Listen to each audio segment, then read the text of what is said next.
এই জিনিস আপনার পক্ষে কিয়ামতে এই জিনিস সাক্ষী দেবে। তো এই জন্য বলছি কোরআন পড়াতেই হবে, ছেলেকেও পড়ান মেয়েকেও পড়ান, সবাই কোরআন পড়ান, মাদ্রাসাটাতে দেন, মাদ্রাসাতে শিক্ষা দেন, ছেলে মেয়েকে কোরআন পড়া শেখান। বাস এইবার শুনেন, আমি আমার বক্তব্যের দিকে আসছি, আপনারা ভালো হয়ে বসেন আর শুনেন। সোনা বন্ধু সোনা না গো, আমার কথা শোনো না, মাইকের সাউন্ডটা আরো বাড়াও, জোরে আওয়াজ হয় না। সোনা বন্ধু শোনো না গো, আমার কথা শোনো না, তিনি মাদের দয়ার নবী, তাকে তোমরা চিনো না। দয়ার নবী ওহদ প্রান্তক ধর্ম যুদ্ধ করেছেন, কাফেররা নবীজিকে পাথর ছোড়ে মেরেছে, কাফেররা নবীজিকে পাথর ছোড়ে মেরেছে। আহা তোমরা মেরো না গো, নবীজিকে মেরো না, তিনি মাদের দয়ার নবী, তাকে তোমরা চিনো না। তিনি মাদের দয়ার নবী, তাকে তোমরা চিনো না। দয়ার নবী বনে বনে, দয়ার নবী বনে বনে চরাইতেন ছাগল, কাফেররা দেখে বলতো এটা একটা পাগল, কাফেররা দেখে বলতো এটা একটা পাগল। পাগল নয় গো পাগল নয়, পাগল নয় গো পাগল নয়, সে আল্লাহর প্রেমের দিওয়ানা, তিনি মাদের দয়ার নবী, তাকে তোমরা চিনো না। তিনি মাদের দয়ার নবী, তাকে তোমরা চিনো না।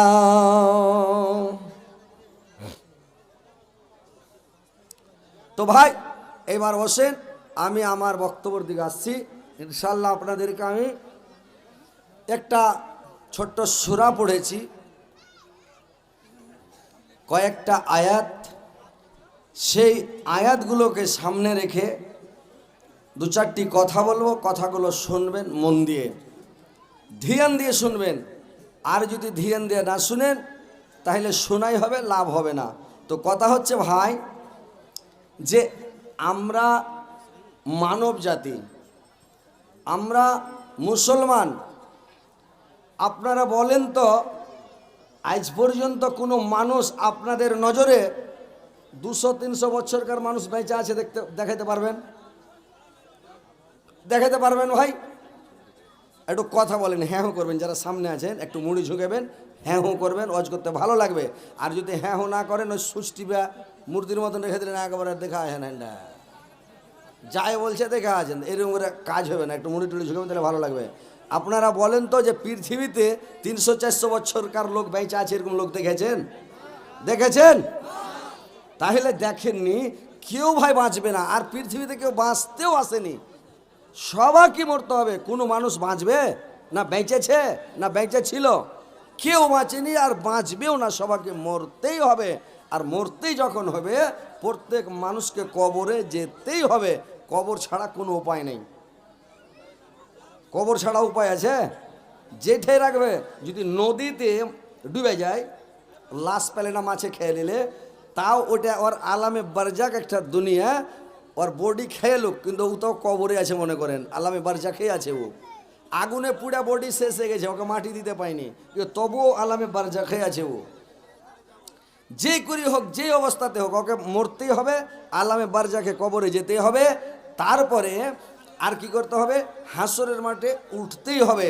হিসাব, সারাটা জীবনের হিসাব একবারে পঙ্খ রূপে জাররা জাররা করে হিসাব দিতে হবে ভাই। একটা কথা এদিক ওদিক বাদ যাবে না, একটা কাজকর্ম বাদ যাবে না, সম্পূর্ণ কাজের হিসাব দিতে হবে, সারাটা জীবনের হিসাব দিতে হবে। তার নাম কিয়ামত। বুঝতে পারছেন? তো এই জন্য আপনারা হট্টগোল করিয়েন না ভাই, হইচই করিয়েন না। আপনারা আগা দিকে একটু সাইড মাইড হয়ে বসে যান, না হলে আগা দিকে চলেছেন, কোনো ভিতরে ঢুকে যান, বসে যান, গল্প করিয়েন না। আপনারা কথা বুঝতে পারেন না। ওই কেবেলে একটা গরু কিনে নিয়ে গেছে, তো গরু কিনে নিয়ে গেছে, নিয়ে তখন গরুটাকে কয়েছে, এঁড়ে রে তোকে কিননু, তখন এঁড়েটা কয়েছে আমিও শূন্য।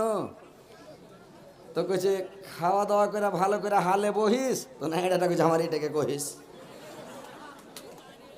তো ওইরকম হলো কিছু চ্যাংড়া পিলা আছে, এরাকে বলছি জায়গা দিয়ে বসো, ভালো হয়ে বসো, জায়গা লিয়ে বসো, এঁড়ার মতন কইছে আরে এটাকে কহিস, বসবো না, খাড়িয়া আছে, বুঝতে পারছেন? তো একটু সাইডমেন্ট হয়ে বসেন, হাদিস কোরআনের কথা শুনবেন, একটা ইজ্জতের সাথে শুনেন, কোরআনের একটা সম্মান করেন, হাদিসের একটা সম্মান করেন, ইজ্জত করেন, যে এখানে হাদিসের বর্ণনা হচ্ছে, কোরআনের কথা বলা হচ্ছে, একটু আদব কায়দার সাথে শুনতে হবে ভাই, বুঝতে পারছেন? ঠিক আছে, এবার শুনেন। এবার মরতেই হবে, যেতেই হবে, হিসাব দিতেই হবে, কোনো মায়ের লাল বাঁচবে না।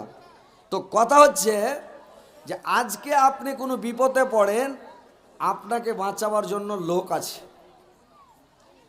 না হলো 6-এর মধ্যে 5টা লোক আপনার হবে। আপনি যতই অন্যায় করেন, যতই আপনি কোনো খারাপ কাজ করে দেন, বিচারে বসলো 5টা লোক আপনার দিক থেকে কথা বলবে, জেল চলে গেল 5টা লোক আপনার দিক থেকে সিফারসি করে আপনাকে ছুটার বন্দোবস্ত করে কোনো ব্যবস্থা করে করবেই। আরে না হলে 2টা করবে, না হলে 1টা করবে, 100-এর মধ্যে 1টা করবে, কিন্তু করবে। কিন্তু কায়ামাতের দিন কোনো মানুষের দিক থেকে কোনো মানুষ উপকারে আসবে না, কেউ কারোর দিক থেকে কথাও বলবে না, কেউ কারোর আত্মা রক্ষা করতে পারবে না।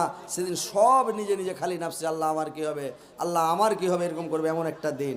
তো যেদিন কিয়ামত সংগঠিত হবে, কিয়ামত শুরু হয়ে গেল, শুরু হয়ে যাওয়ার পরে জাহান্নামটাকে টেনে নিয়ে আসা হবে। আল্লাহ অর্ডার করবেন, জাহান্নামটাকে টেনে নিয়ে আসবে। যখন জাহান্নামকে টেনে মানুষের সামনে নিয়ে আসা হবে, তো জাহান্নামের যে ডিগ্রন আর গুন্দ্রন আর ওর আওয়াজ, মনে হচ্ছে জাহান্নাম গোসাতে ফেটে যাবে, ভেঙে যাবে, চুরমার হয়ে যাবে, মনে হয় যে ফেটে যাবে। আল্লাহ কোরআনের মধ্যে বলছেন, তাকাদু তামাইয়াজু মিনাল গায়দ, জাহান্নাম গোসাতে মনে হয় যে ফেটে যাবে, এমন তার ডেক্রন, এমন তার গন্দ্রন। আর যত হাসুরের মাঠে যত মানুষ আছে রে ভাই, ওই জাহান্নামের দিক দেখে এমন ডরিয়ে যাবে, এমন ভয় পেয়ে যাবে, জাহান্নামের আগুন যে বের হবে, মনে হচ্ছে যে মানুষ কেমন হয় জাহান্নামে সবকে গিলে নেবে। এরকম জাহান্নামের ভয়ঙ্কর আওয়াজ, ভয়ঙ্কর দৃশ্য দেখে সমস্ত মানুষ ডরিয়ে যাবে, কেউ কারোর দিক দেখে কথা বলবে না, এমন ভয় আতঙ্ক হয়ে যাবে। মানুষের ভিতরে কলিজাগুলো, ফুলকাগুলো, মোচাগুলো সমস্ত ভিতরে খালি ঠক ঠক ঠক ঠক করে বাজবে রে ভাই। এখন কলিজা ফুলকা আপনি যতই ঝাটকা মারেন, যতই ঝোঁকান, কলিজা ফুলকা বাজছে, বাজে না। যত জোর ধাক্কা দেন, বাজছে কি? কলিজা লড়ছে, বাজছে, বুঝতে পারছেন? লড়ে না, বাজে না। কিন্তু সেদিন ভয়ে কায়ামাতের দিন শুকিয়ে চুনিমুনি হয়ে ভিতরে যেরকম কপাট গালাকে জোরে লাগাবেন, তো চকাটে লেগে ঠাক করে আওয়াজ করে না, চকাটে লাগলে কপাট আওয়াজ করে, তো ওইরকম কলিজাটা ফুলকা মোচা সব ভিতরে বাজবে, ভয়ে আতঙ্ক সব শুকিয়ে চুনিমুনি হয়ে যাবে, ভয়ে খালি ভিতরে বাজবে। আল্লাহ কোরআনে বললেন, আল কারিয়া, ঠক ঠক কারিনি, মাল কারিয়া, ঠক ঠক কারিনি কি জিনিস, ওয়ামা আদরাকা মাল কারিয়া, ঠক ঠক কারিনি কি জিনিস তা শোনো, ইয়াউমা ইয়াকুনুন নাসু কাল ফারাসিল মাবসুস, যেদিন মানুষ পঙ্গপালির নাই ছত্রভঙ্গ হয়ে, দিশাহারা হয়ে, পাগল পারা হয়ে সব মানুষ ছুটাছুটি করবে, দৌড়াদৌড়ি করবে ভাই। যেদিন মানুষ মানে পাগল পারা হয়ে যাবে, যেরকম পঙ্গপালগুলো যেরকম সব ছুটাছুটি করে, টাপাটাপি করে, ওইরকম সেদিন সবাই করবে কে রে ভাই? যে সেদিন মানুষ সেদিন দৌড়াদৌড়ি, টাপাটাপি, ছুটাছুটি করবে, কোনো মানুষ কোনো মানুষের উপকারে আসবে না। কি খবর? তো সেদিন মানুষ কোনো মানুষকে বাঁচাতে পারবে না, কোনো মানুষের সাথে কোনো মানুষের উপকারে আসবে না।